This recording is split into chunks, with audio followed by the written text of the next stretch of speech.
ಜಿಲ್ಲಾ ಆಸ್ಪತ್ರೆಯಲ್ಲಿ ಹಿಂದೂ ಯುವತಿ ಮೇಲೆ ದೌರ್ಜನ್ಯ, ಆಕ್ರೋಶ. ಬಾಗಲಕೋಟೆ ನಗರದ ನವನಗರದಲ್ಲಿರುವ ಸರ್ಕಾರಿ ಜಿಲ್ಲಾ ಆಸ್ಪತ್ರೆಯಲ್ಲಿ ಹಿಂದೂ ಯುವತಿಯೊಬ್ಬಳನ್ನ ಕೊಠಡಿಯಲ್ಲಿ ಕೂಡಿಹಾಕಿ ದೌರ್ಜನ್ಯ ನಡೆಸಿದ ಘಟನೆ ತಡವಾಗಿ ಬೆಳಕಿಗೆ ಬಂದಿದೆ. ಈ ಘಟನೆಯು ಸಾರ್ವಜನಿಕರಲ್ಲಿ ತೀವ್ರ ಆಕ್ರೋಶಕ್ಕೆ ಕಾರಣವಾಗಿದೆ. ಘಟನೆಯ ವಿವರ: ವರದಿಗಳ ಪ್ರಕಾರ ರಾತ್ರಿ ಸುಮಾರು 12 ಗಂಟೆಯಿಂದ ಬೆಳಗ್ಗೆ 6 ಗಂಟೆಯವರೆಗೆ ಯುವತಿಯನ್ನು ಆಸ್ಪತ್ರೆಯ ಕೊಠಡಿಯೊಂದರಲ್ಲಿ ಕೂಡಿಹಾಕಿ ಹಿಂಸೆ ನೀಡಲಾಗಿದೆ ಎಂದು ಆರೋಪಿಸಲಾಗಿದೆ.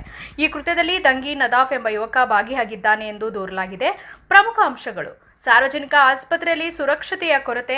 ಸಾರ್ವಜನಿಕರು ನಂಬಿಕೆಯಿಂದ ಬರುವ ಸರ್ಕಾರಿ ಆಸ್ಪತ್ರೆಯಲ್ಲಿ ಇಂತಹ ಘಟನೆ ನಡೆದಿರುವುದು ಮಹಿಳೆಯರ ಸುರಕ್ಷತೆಯ ಬಗ್ಗೆ ಪ್ರಶ್ನೆಗಳನ್ನು ಎಬ್ಬಿಸಿದೆ. ಆರೋಪಿ ದಂಗಿ ನದಾಫ್ ಈ ಹಿಂದೆಯೂ ಸಹ ಇಂಥ ಕೃತ್ಯಗಳಲ್ಲಿ ಭಾಗಿಯಾಗಿ ಅಮಾನತುಗೊಂಡಿದ್ದ ಎನ್ನಲಾಗಿದೆ. ಮಹಿಳಾ ಆಯೋಗಕ್ಕೆ ಒತ್ತಾಯ. ರಾಜ್ಯ ಮಹಿಳಾ ಆಯೋಗದ ಅಧ್ಯಕ್ಷರಾದ ಡಾಕ್ಟರ್ ವಿಜಯಲಕ್ಷ್ಮಿ ಅವರು ತಕ್ಷಣ ಬಾಗಲಕೋಟೆಗೆ ಭೇಟಿ ನೀಡಿ ನೊಂದ ಯುವತಿಗೆ ನ್ಯಾಯ ಒದಗಿಸಬೇಕು ಹಾಗೂ ಘಟನೆಯ ಬಗ್ಗೆ ಕೂಲಂಕುಷವಾಗಿ ತನಿಖೆ ನಡೆಸಬೇಕು ಎಂದು ಸ್ಥಳೀಯರು ಒತ್ತಾಯಿಸಿದ್ದಾರೆ. ಕಠಿಣ ಶಿಕ್ಷೆಗೆ ಆಗ್ರಹ. ಇಂತಹ ಘಟನೆಗಳು ಮರುಕಳಿಸದಂತೆ ಉತ್ತರ ಪ್ರದೇಶದ ಮಾದರಿಯಲ್ಲಿ ಕಠಿಣ ಕ್ರಮ ಕೈಗೊಳ್ಳಬೇಕು ಮತ್ತು ತಪ್ಪಿತಸ್ಥರಿಗೆ ಸಾರ್ವಜನಿಕವಾಗಿ ಶಿಕ್ಷೆ ನೀಡಬೇಕೆಂದು ಸಾರ್ವಜನಿಕರು ಆಗ್ರಹಿಸಿದ್ದಾರೆ. ಸದ್ಯ ಪೊಲೀಸ್ ಇಲಾಖೆಯು ಪ್ರಕರಣಕ್ಕೆ ಸಂಬಂಧಿಸಿದಂತೆ ಎಫ್ಐಆರ್ ದಾಖಲಿಸಿಕೊಂಡಿದ್ದು ತನಿಖೆಯನ್ನ ಚುರುಕುಗೊಳಿಸಿದೆ.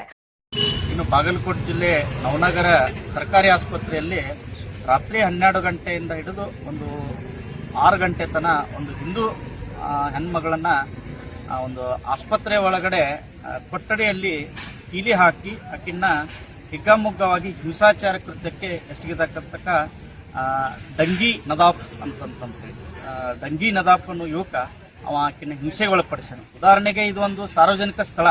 ಏನಪ್ಪಾ ಅಂದ್ರೆ ಸರ್ಕಾರದ ದವಾಖಾನೆ ಅಂದ್ರೆ ನೊಂದವರು ಬಂದಿರತಕ್ಕಂಥ ಸ್ಥಳದೊಳಗೆ ಈ ರೀತಿ ಹೆಣ್ಮಕ್ಳಿಗೆ ಕೃತ್ಯವನ್ನು ಮಾಡುವಂತ ಕೆಲವು ಕಿಡಿಗೇಡಿ ಮುಸ್ಲಿಂ ಯುವಕರದ ಇಲ್ಲಿ ಈಗಿಂದ ಅಲ್ಲ ಮೊದಲಿಂದ ಇದು ಹವ್ಯಾಸವಾಗೈತಿ. ಯಾಕಂದ್ರೆ ಉದಾಹರಣೆಗೆ ಈ ಕೃತ್ಯ ಒಂದೇದಲ್ಲಿ ಒಂದು ಇಂಥ ಕೃತ್ಯಗಳು ಬಹಳಷ್ಟು ಆಗ್ಯಾವ.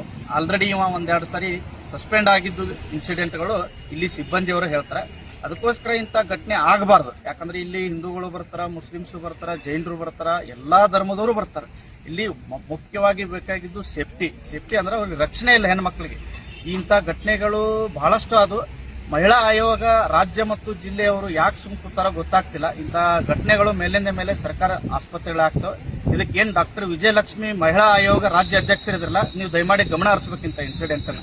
ಯಾವುದೇ ಒಬ್ಬ ಹಿಂದೂ ಹೆಣ್ಮಗಳಾದಾಗ ನೀವು ಶಾಂತ ರೀತಿಯಿಂದ ಇರೋದು, ಮುಸ್ಲಿಂ ಹೆಣ್ಮಗಳಾದ ಅವಳು ಮನೆಗೆ ಹೋಗಿ ಕೇರ್ ಅಂಡ್ ಪ್ರೊಟೆಕ್ಷನ್ ಮಾಡೋದು ಇಂದಿನ ರಾಜ್ಯ ಮಹಿಳಾ ಆಯೋಗದ ಒಂದು ಪದ್ಧತಿ ಆಗೈತಿ. ಅದಕ್ಕೆ ದಯಮಾಡಿ ಡಾಕ್ಟರ್ ಲಕ್ಷ್ಮಿ ಮೇಡಮ್ ಅವರು ನೀವು ಬಾಗಲಕೋಟೆಗೆ ತತ್ಕ್ಷಣವಾಗಿ ಬಂದ ಆ ಹೆಣ್ಮಗಳನ್ನ ಒಂದು ವಿಚಾರಣೆ ಮಾಡಬೇಕು. ಯಾಕಾಯ್ತು, ಎದಕ್ಕಾಯ್ತು ಅಂತೇಳಿ. ಇಂಥ ಘಟನೆಗಳು ಬಾಗಲಕೋಟೆ ಜಿಲ್ಲೆಯಲ್ಲಿ ಸಾಕಷ್ಟಾಗ್ಯಾವ. ನೀವು ಬಂದು ವಿಚಾರಣೆ ಮಾಡ್ಲಿಕ್ಕೆ ತಯಾರಿಲ್ಲ. ಅದಕ್ಕೆ ಒಂದು ಮಹಿಳಾ ಆಯೋಗಕ್ಕೆ ನಾನು ವಿನಂತಿ ಮಾಡ್ಕೋತೀನಿ.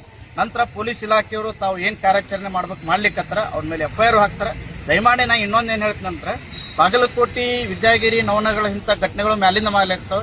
ಏನು ಉತ್ತರ ಪ್ರದೇಶದಲ್ಲಿ ಯೋಗಿ ಆದಿತ್ಯನಾಥ್ ಸ್ಟೈಲ್ ತರ ಸಾರ್ವಜನಿಕ ಸ್ಥಳದಲ್ಲಿ ಇಂಥ ಕೆಲವು ಮುಸ್ಲಿಂ ಯುವಕರಿಗೆ ಮಾಡ್ಬೇಕು. ಎಲ್ಲಾ ಮುಸ್ಲಿಂ ಯುವಕರಿಗೆ ಹೇಳಾಕ್ತಾರೆ, ಕೆಲವು ಮುಸ್ಲಿಂ ಯುವಕರು ಇಂಥ ಘಟನೆಗಳಲ್ಲಿ ಭಾಗಿಯಾಗ್ಲಿಕ್ಕತ್ತಾರ. ಉತ್ತರ ಪ್ರದೇಶದ ಯೋಗಿ ಆದಿತ್ಯನಾಥರ ಶೈಲಿಯಲ್ಲಿ ಅವ್ರ ನಡು ರೋಡ್ನ್ಯಾಗ ಇಂಥ ಘಟನೆಗಳು ಆಗಲಾರ್ದಂಗೆ ಶಿಕ್ಷೆ ಕೊಡ್ಬೇಕಂತ ಇಲಾಖೆಯವ್ರಿಗೆ ವಿನಂತಿ ಮಾಡ್ಕೋತೀವಿ. ರಿಯಾಜ್ ಪೀರ್ ಜಾದೆ, ಬಿಮೋದ ನ್ಯೂಸ್, ಬಾಗಲಕೋಟೆ.